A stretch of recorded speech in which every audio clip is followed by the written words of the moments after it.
Hi, broadcasting not live from a small town between Tequila and Guadalajara. I'm Bill the Geek, and this is the Bill Dallas Lewis channel. On the Bill Dallas Lewis channel, we make videos about Mexico, and we try to share with people the joy and the fun of living in Mexico. This is going to be a short video. It's about a small coffee farm in Colima, Mexico. Actually, it's more closer to Komala, Mexico. And we're on a tour with Lucie, our tour guide. Lucie came to Mexico 20 years ago when she was 18 years old. She was going to do a 3-month stint, and then she decided to never leave. Lucie is from Montreal, Canada. She speaks fluent English, French, and Spanish. Lucie is a wealth of information, and all of her contact information is in the description below.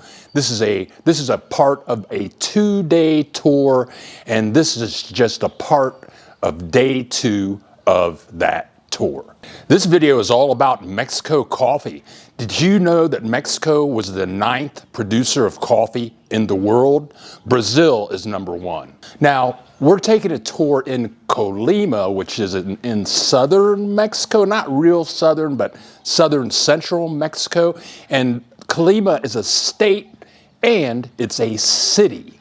And there's a volcano. It's an active volcano, and this small coffee farm is right at the bottom of the volcano. And all of those millions of years of being there means that at the bottom of the volcano is very fertile for growing coffee trees. I bought 3 bags of coffee. I drink coffee every morning from this coffee producer, and here's what it looks like. Very professional, yes?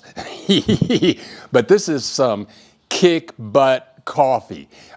He made up some espresso while we were there, and I got a serious coffee buzz. Enough of the intro, let's go.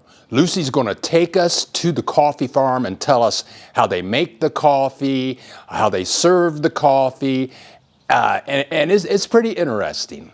Thanks for watching.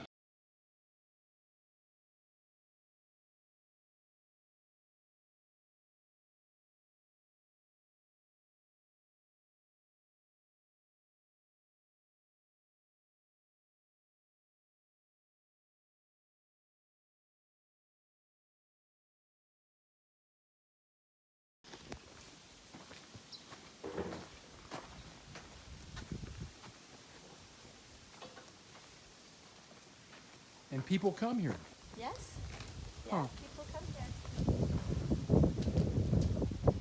Mainly in the weekends. Oh my God. This is my friend Ramon. Hola, Bill. Ramon.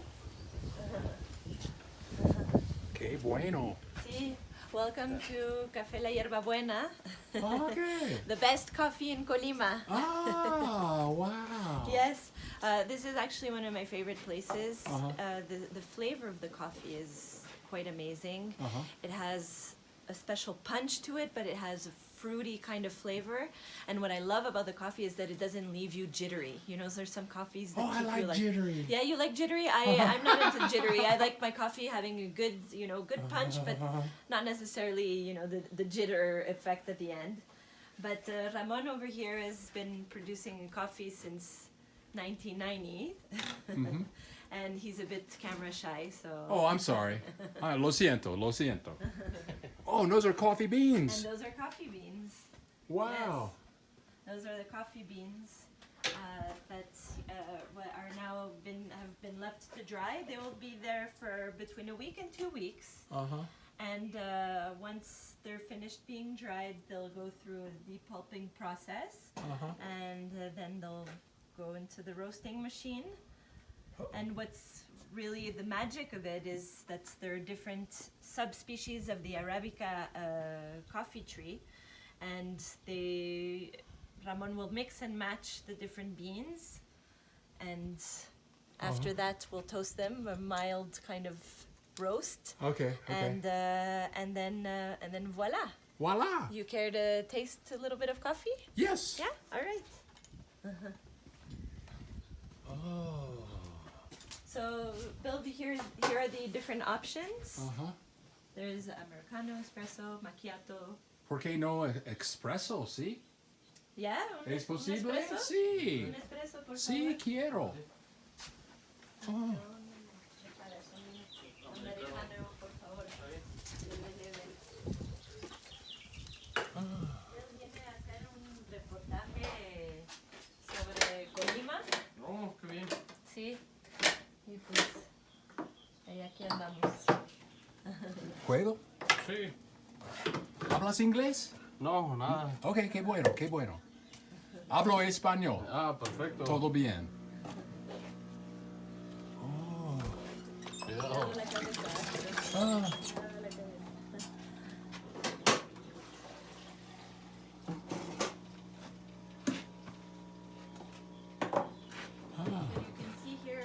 We go live every Saturday morning at 10 a.m. We have a great time. We've got regulars that come every Saturday at 10 a.m. Central Time. Hit the subscribe button so you get a notification, so you can click the notification and just show up and have fun. It's time for harvest. The cherries grow on this tree, and as you can see, there's a lot of them. And these are all hand-picked. There's no machinery that can basically pick the cherries off of the trees. There are machines that exist in Brazil, but it's actually very rough on the tree. They shake the tree, so it causes a lot of stress. But over here, people hand-pick them still. And so it's during the season, the harvesting season, which is between December and February, and now a little bit into the month of March, depending on the season. But they will harvest once a year. Where are the trees? Oh, so over here, there's a one tree. These are the trees, some of them are over here. But over here, Ramon basically brings all of the cherries from his land that is a couple miles away. And he'll bring in all the cherries, and then he will do the drying over here and the roasting over there in the warehouse. So you don't call them beans, you call them cherries. Well, when they're on the tree, they're called cherries. Okay. But once they're depulped, then you when you open it up and you take the skin away, the skin off and everything, then it's the coffee bean. Then you'll literally see the bean. In fact, let me try to find.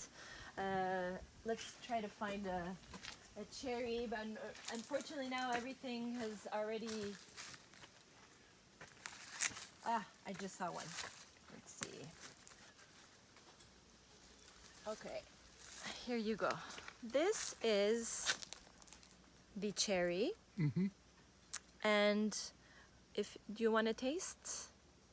Like that? Really? Yeah, so what you're gonna do is you're gonna bite off the skin right here, and you're gonna spit that out, and then you're gonna press on the cherry. Can you do it? You want? Okay. Yeah. So I'm gonna spit it out, and then I'm going to. I have the beans in my mouth. I'm gonna suck around it the pulp, which is actually quite sweet. Ooh. We're gonna throw this away, and Ooh. And it's white? yeah, it's white. And look, there's your coffee bean. So No. now it becomes a bean. Now there's the pulp around it, and now there are different drying techniques.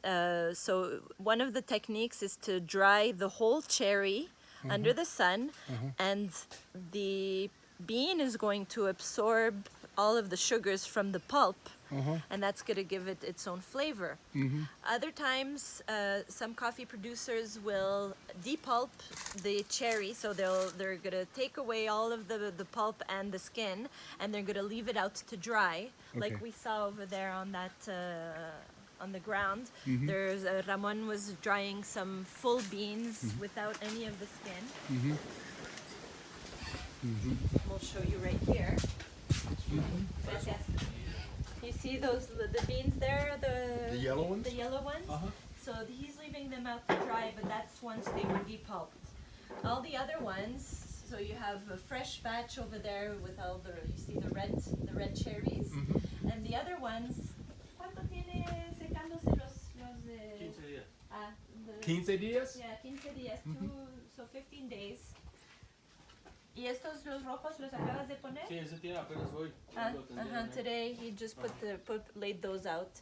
So what's gonna happen is that he's then going to mix different of the cherries and the beans after once they're dried, and then he's gonna roast them.